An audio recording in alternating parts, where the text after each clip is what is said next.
दोस्तों, मूवी की शुरुआत में हम अकीना और उसके बॉयफ्रेंड युमा को देखते हैं। वो दोनों रात के 2 बजे एक टेलीफोन बूथ के पास खड़े हुए हैं। ऐसा कहा जाता है कि रात के 2 बजे उस टेलीफोन बूथ पर किसी का कॉल आता है और अगर कोई उस कॉल को पिक कर लेता है तो इनुनाकी टनल से एक रास्ता खुल जाता है जो कि इनुनाकी विलेज तक जाता है। पर हैरान करने वाली बात तो ये है कि कोई इनुनाकी विलेज तो एग्जिस्ट ही नहीं करता है। दरअसल इनुनाकी एक जापानीज अर्बन लेजेंड है और इनुनाकी विलेज एक हॉन्टेड टाउन है जहाँ से डॉग्स के हाउल करने की आवाज आया करती है। कुछ लोग उस विलेज को एक्सप्लोर करने के लिए उस टनल के रास्ते वहां पर जाने की कोशिश करते हैं, पर आज तक कोई भी उस विलेज की मिस्ट्री को सॉल्व नहीं कर पाया है, क्योंकि वहां पर जो भी गया वो कभी लौट कर नहीं आया। कुछ यंगस्टर्स को लगता है कि ये एक र्यूमर के अलावा और कुछ भी नहीं है।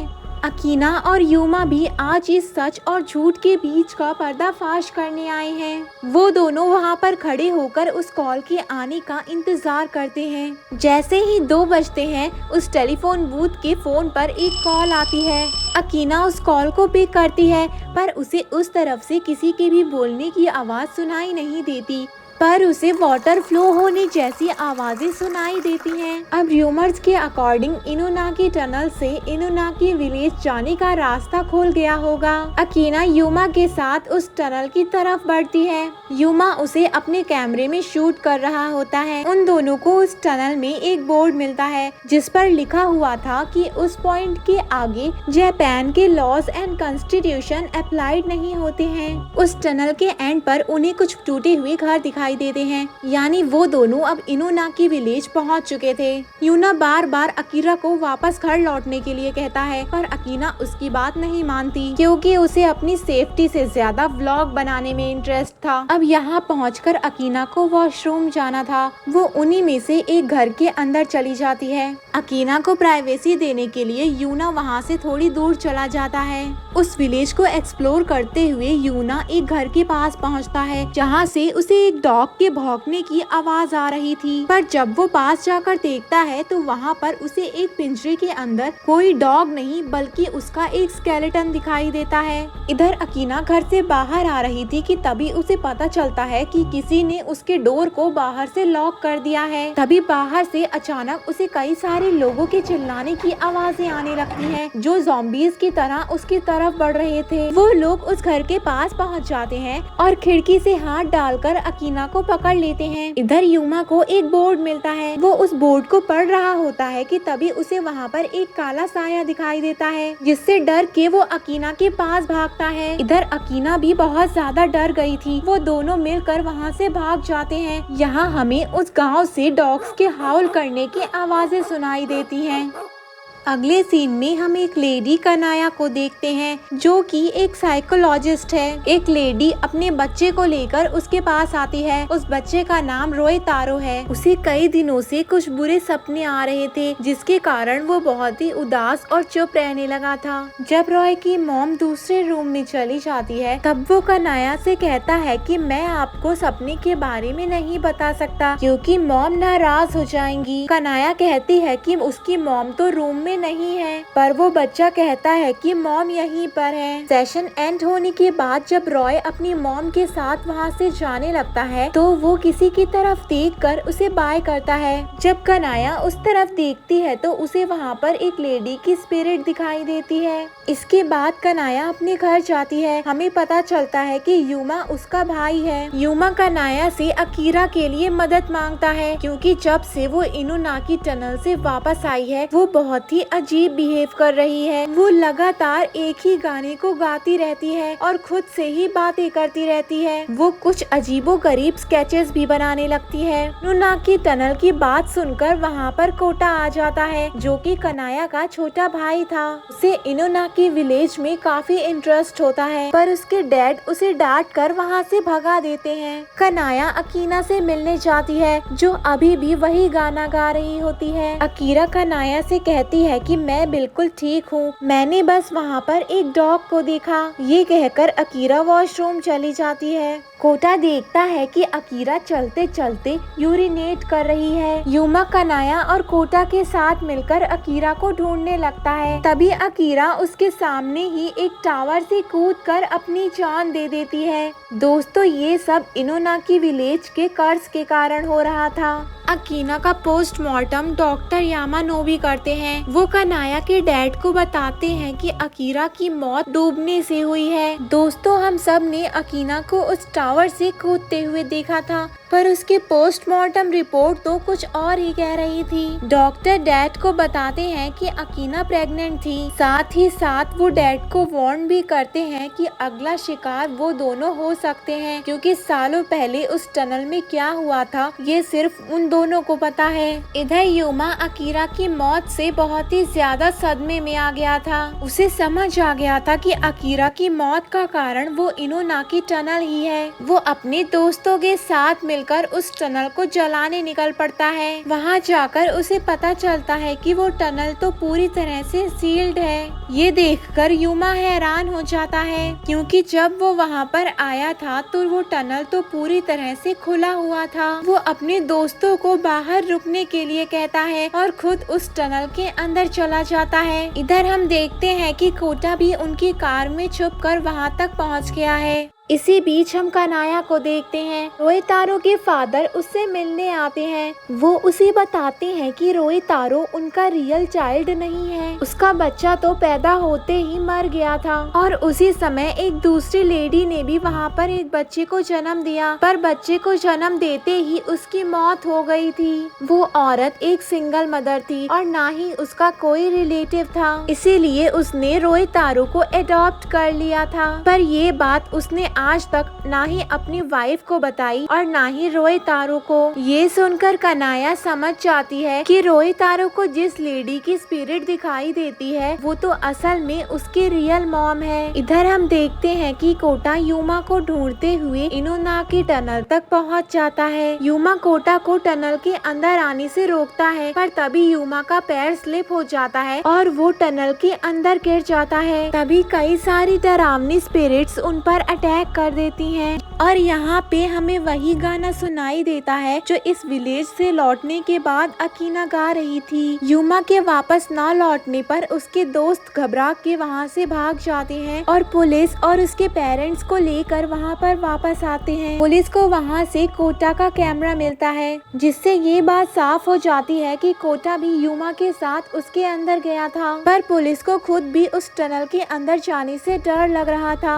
ये देख के कोटा की मॉम उस टनल के अंदर जाने की कोशिश करने लगती हैं, पर जब उन्हें अंदर जाने से रोका जाता है तो वो बहुत ही अजीब बिहेव करने लगती हैं। इधर रोहितारो को पैनिक अटैक आता है। कनाया जब उसे देखने हॉस्पिटल आती है तो उसे पता चलता है कि डॉक्टर यामानोबी जिन्होंने अकीना की ऑटोप्सी की थी उन्हें क्रिटिकल कंडीशन में हॉस्पिटल में एडमिट किया गया है। नर्स कनाया को बताती है कि डॉक्टर यामानोबी की ये हालत डूबने से हुई है। इसी बीच हम देखते हैं कि यूमा के एक फ्रेंड की बाइक उसी रेड ब्रिज के पास आकर खराब हो जाती है। वो उसी टेलीफोन बूथ से अपने दोस्तों को कॉल करके वहाँ बुलाता है। इधर हम देखते हैं कि कनाया रोहितारो के पास सो रही होती है। जब उसकी आँख खुलती है तो वो देखती है कि रोहितारो वहाँ से गायब है। वो उसे ढूंढते हुए बाहर जाती है। वो देखती है कि रोहितारो यामानोबी के रूम के सामने खड़ा हुआ है। कनाया उससे पूछती है कि वो यहाँ पर क्यों खड़ा है। रोई कहता है कि उसके दादाजी उसे बुला रही हैं। कनाया जब यामानोबी के रूम के अंदर जाती है तो उसे वहाँ पर कई सारी स्पिरिट्स दिखाई देती हैं जो बार बार वही सॉन्ग गा रही थी।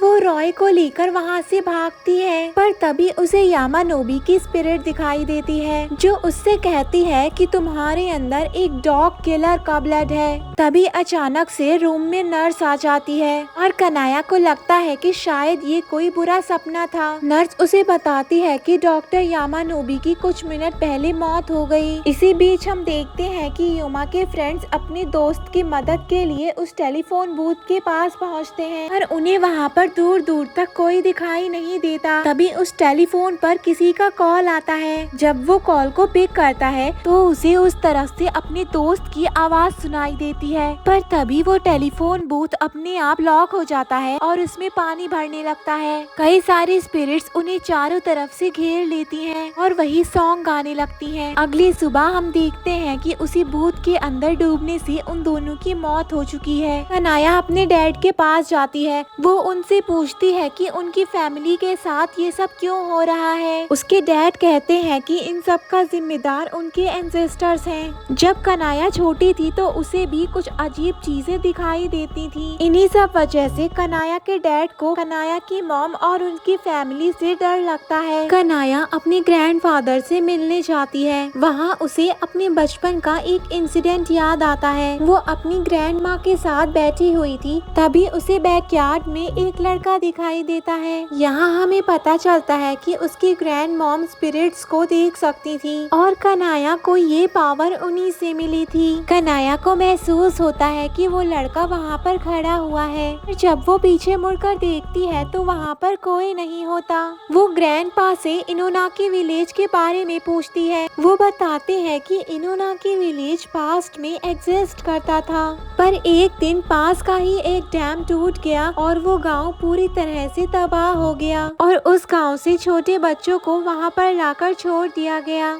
कनाया एक ब्रिज के पास खड़ी हुई थी कि तभी उसे वहाँ पर वो लड़का दिखाई देता है। वो लड़का अभी भी वैसा ही दिखता था जैसा कि कनाया ने बचपन में देखा था। कनाया हैरान हो जाती है क्योंकि वो उसे छू भी सकती थी। वो उसे बताता है कि उसका नाम केंजी है और वो इनोनाकी विलेज के बारे में काफी कुछ जानता है। वो उसे उस विलेज के बारे में एक वीडियो दिखाता है। इनोनाकी विलेज एक खुशहाल गांव हुआ करता था। वहाँ के लोग वाइल्ड डॉग्स को हंट करके अपना गुजारा किया करते थे, इसीलिए लोग उन्हें डॉग किलर्स भी बुलाया करते थे। पर एक दिन वहाँ पर एक इलेक्ट्रिक कंपनी से कुछ लोग आते हैं। वो पहले तो इन गाँव वालों के दोस्त बनने का दिखावा करते हैं, पर धीरे धीरे उनका असली चेहरा सबके सामने आ जाता है। वो उस विलेज के ऊपर डैम बनाना चाहते थे। उन लोगों ने सरकार को घूस देकर जापान के मैप से उस विलेज को ही गायब करवा दिया। वो लोग उन गाँव वालों पर बहुत ही ज्यादा अत्याचार किया करते थे। उन्होंने गाँव वालों को बहुत मारा और उनकी गर्दन पे गरम लोहे के रॉड से निशान बनाकर उन्हें बुरी तरह से टॉर्चर किया। ये सब करके भी जब उनका मन नहीं भरा तो उन्होंने उस गांव की औरतों को वाइल्ड डॉग से मेट करवाया और आखिर में गांव वालों को एक पिंजरे में बंद कर दिया और वहां पर पानी छोड़ दिया, जिससे वो गांव वाले डूबकर मारे गए। इसके बाद उन लोगों ने उस गांव के ऊपर एक डैम बना दिया। कनाया को उस वीडियो में वही गाना सुनाई देता है जो वो स्पिरिट्स गाया करती हैं। वो उस वीडियो में केंजी को भी देखती है। वो उससे पूछती है कि क्या वो भी उसी गांव का है, पर केंजी कोई जवाब नहीं देता। वो उस वीडियो में अपनी गर्लफ्रेंड माया के साथ था। कनाया को उस वीडियो से पता चलता है कि उस इलेक्ट्रिक कंपनी के ओनर उसके ग्रेट ग्रैंडफादर थे और फाइनली उसे समझ आता है कि उसकी ग्रैंडमदर उन्हीं गांव वालों में से किसी की बेटी थी, जिन्हें इन इंसिडेंट्स के समय उस गांव से लाकर वहां छोड़ दिया गया था। जब कनाया अपने घर वापस आने लगती है तो अकीना और यूमा के दोस्तों की स्पिरिट्स उसे हॉन्ट करती हैं।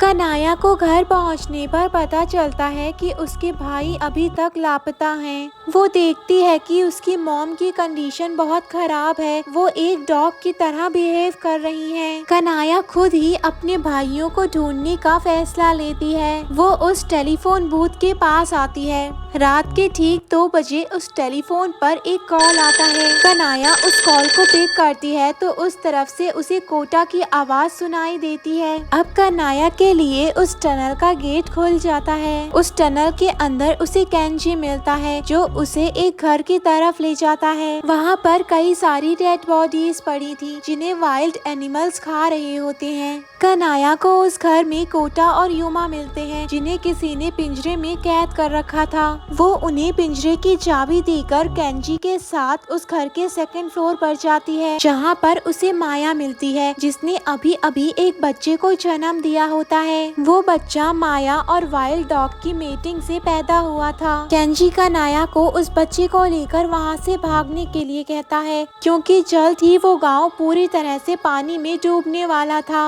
और इस गांव की ब्लड लाइन को बचाने के लिए उस बच्चे का जिंदा रहना बहुत ही ज्यादा जरूरी है। जैसे ही कनाया वहां से भागने लगती है तभी माया अचानक से एक डॉग जैसे क्रिएचर में बदल जाती है। वो अपना बच्चा वापस पाने के लिए कनाया का पीछा करने लगती है। केंजी उसे रोकने की कोशिश करता है पर इधर कनाया और उसके भाई भागने के बजाय वहाँ खड़े होकर ये तमाशा देखने लगते हैं। तभी अकीना और गांव वालों की स्पिरिट्स भी वहाँ आ जाती हैं। ये देखकर यूमा खुद को सेक्रीफाइस कर देता है और माया को रोकने में केंजी की मदद करता है ताकि उसके भाई बहन वहाँ से बचकर भाग पाएं। कनाया कोटा और उस बच्ची को लेकर वहाँ से बाहर भागती है। जब वो बाहर आते हैं तो देखते हैं कि सुबह हो चुकी है। वो दोनों एक घर के सामने पहुंचकर बेहोश हो जाते हैं। उस घर में से एक छोटा बच्चा बाहर आता है और उसे माया की बेबी मिलती है। पर हैरान करने वाली बात तो ये थी कि उसे वहाँ पर कनाया और कोटा दिखाई नहीं देती। जब कनाया और कोटा को होश आता है तो वो दोनों खुद को हॉस्पिटल में पाते हैं। दरअसल वो टनल एक टाइम पोर्टल की तरह काम करता है और जिस बच्चे को कनाया ने बचाया था वो कोई और नहीं बल्कि उसकी खुद की ग्रैंड मॉम थी। हम देखते हैं कि एक कपल अपनी फोटो ले रहे थे